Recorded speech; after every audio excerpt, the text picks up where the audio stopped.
Hello दोस्तों, welcome to my channel Kaleem Khan voice. दोस्तों, कैसे हैं आप? उम्मीद करता हूं कि आप सब अच्छे से होंगे और जहां भी होंगे खुश होंगे और ऐसे ही हमेशा खुश रहें। दोस्तों, आज की स्टोरी बहुत ही इंटरेस्टिंग होने वाली है, तो इसे लास्ट तक ज़रूर सुनें और चैनल पर पहली बार आए हैं तो हमारे चैनल को सब्सक्राइब कर लें। दोस्तों, मेरा नाम कमल है और मैं एक टीचर हूँ। 3-4 साल तक तो मैं अपने गाँव के स्कूल में ही पढ़ाता रहा। फिर मेरा ट्रांसफ़र मेरे गांव से 50 किलोमीटर दूर एक गांव में हो गया। कुछ दिनों तक तो मैं बाइक से आता जाता रहा। फिर मैंने रूम किराए पर लेने का सोचा। उस गांव में कई रूम मिल रहे थे, पर रेंट ज़्यादा था। फिर मुझे एक ऐसा घर मिला जो घर नहीं बल्कि हवेली थी। वो हवेली गांव से 1 किलोमीटर दूर जंगल के करीब थी। हवेली का मालिक किसी शहर में रहता था और हवेली की देखभाल उनका मालिक करता था। जब मैंने माली से बात की तो उन्होंने मुझे रूम देने से मना कर दिया। मैंने पूछा क्यों? उन्होंने कहा रात में यहाँ किसी की आत्मा भटकती रहती है, इसलिए मालिक ने रूम देने से मना किया है। फिर मैंने उन्हें कुछ ज़्यादा पैसों का लालच दिया तो वो मान गए। उन्होंने कहा ठीक है, रहो, पर संभल कर रहना, मैं शाम को यहाँ से निकल जाता हूँ। फिर मैं अपना सामान अंदर ले गया। खैर, मैं तो भूत प्रेत पर यकीन नहीं करता और ना ही मानता हूँ, पर कभी कभी कुछ ऐसी घटनाएं घट जाती हैं कि भूत प्रेत के अस्तित्व को नकारना बनावटी लगता है। उस हवेली के ऊपर का फ्लोर बंद था तो मैं नीचे का एक रूम ले लिया। मैं उस पूरी हवेली में अकेले रहता था। हाँ, पर कभी कभी कोई दोस्त या मेरी फैमिली वाले आते रहते थे। उस हवेली में एक बड़ा सा हॉल था और उसी हॉल से जुड़ा एक बाथरूम और रसोई घर था। मैं बड़े आराम से वहां रहने लगा था और जैसे कि माली काका ने बताया था कि यहाँ कोई आत्मा रहती है, तो मुझे तो वहाँ कोई ऐसी चीज नहीं दिखी। फिर एक दिन शाम के वक्त मेरे गांव का ही एक लड़का जो उसी गांव में किसी काम की तलाश में आया था, जब उसे काम मिल गया तो मुझसे मिलने आया।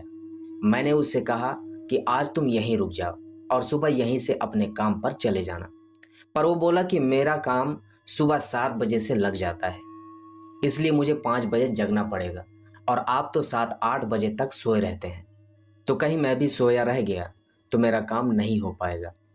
इस पर मैंने कहा कि कोई बात नहीं, एक काम करते हैं, 4 बजे सुबह का अलार्म लगा देते हैं और तू जल्दी से जग कर अपने लिए टिफिन भी बना लेना, पर हाँ, एक काम करना, मुझे मत जगाना।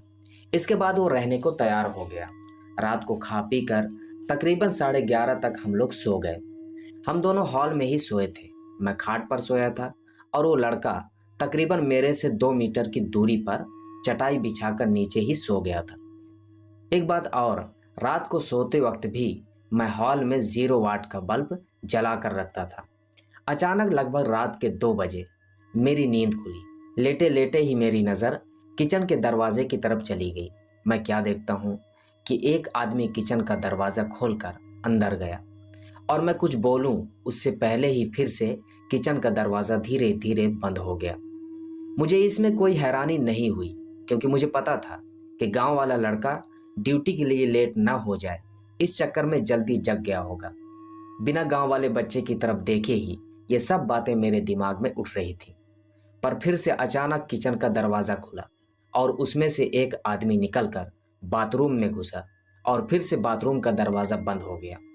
अब तो मुझे थोड़ा गुस्सा भी आया और चूंकि वो गांव का लड़का रिश्ते में मेरा लड़का लगता था, इसलिए मैंने घड़ी देखी और उसके बिस्तर की ओर देखकर गाली देते हुए बोला कि बेटे, अभी तो 3 भी नहीं बजे हैं और तू जग कर खटर पटर शुरू कर दिया है। इतना कहते ही अचानक मेरे दिमाग में ये बात आई कि मैं इसे क्यों बोल रहा हूँ, ये तो सोया है। अब तो मैं फटाक से खाट से उठा और दौड़कर उस बच्चे को जगाया। वो आंख मलते हुए उठा, पर मैं उसको कुछ बताए बिना सिर्फ इतना ही पूछा कि क्या तू 2-3 मिनट पहले जगा था? तो वो नहीं बोलकर फिर से सो गया। अब मेरी समझ में कुछ नहीं आ रहा था। मैंने हॉल में लगे ट्यूब को भी जला दिया था।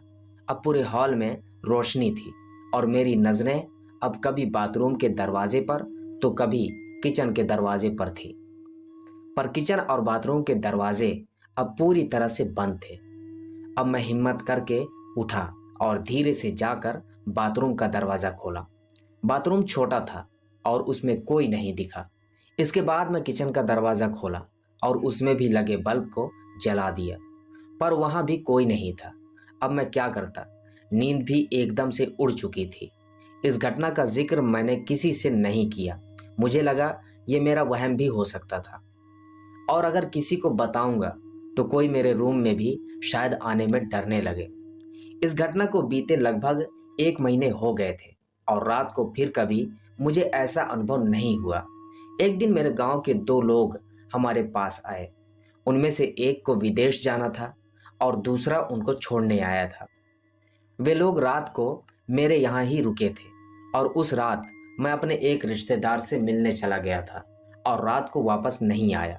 सुबह सुबह जब मैं अपने रूम पर पहुंचा तो वो दोनों लोग तैयार होकर बैठे थे और मेरा ही इंतज़ार कर रहे थे। ऐसा लग रहा था कि वो दोनों बहुत डरे हुए हैं और उदास हैं। मेरे आते ही वे लोग बोल पड़े कि अब हम लोग जा रहे हैं। मैंने उन लोगों से पूछा कि फ्लाइट तो कल है, तो आज की रात आप लोग कहाँ ठहरेंगे? उनमें से एक ने बोला, रोड पर सो लेंगे, पर इस कमरे में नहीं। मुझे अचानक 1 महीना पहले जो मेरे साथ हुआ था वो याद आ गया। मैंने सोचा क्या इन लोगों ने भी इस हवेली में कुछ देखा है। मैंने उन लोगों से पूछा कि आखिर क्या बात हुई, तो उनमें से एक ने कहा कि रात को कोई आदमी आकर मुझे जगाया और बोला कि कंपनी में चलते हैं। मेरा पर्स वहीं छूट गया है। फिर मैं थोड़ा डर गया और इसको भी जगा दिया। इसने भी उस आदमी को देखा। वो देखने में एकदम सीधा साधा लग रहा था। हम लोग एकदम डर गए थे क्योंकि हमें वो आदमी इसके बाद किचन में जाता हुआ दिखाई दिया था और उसके बाद फिर कभी किचन से बाहर नहीं निकला और हम लोगों का डर के मारे बुरा हाल था। हम लोग रात भर बैठकर उस किचन के दरवाजे की तरफ टकटकी लगाकर देखते रहे, पर सुबह हो गई और वो आदमी अभी तक किचन से बाहर नहीं निकला। अब तो मैं भी थोड़ा डर गया और उन दोनों को साथ लेकर तेजी से किचन का दरवाजा खोला, पर किचन में तो कोई नहीं था। हाँ, पर किचन में गौर से छानबीन करने के बाद हमने पाया कि कुछ तो गड़बड़ है।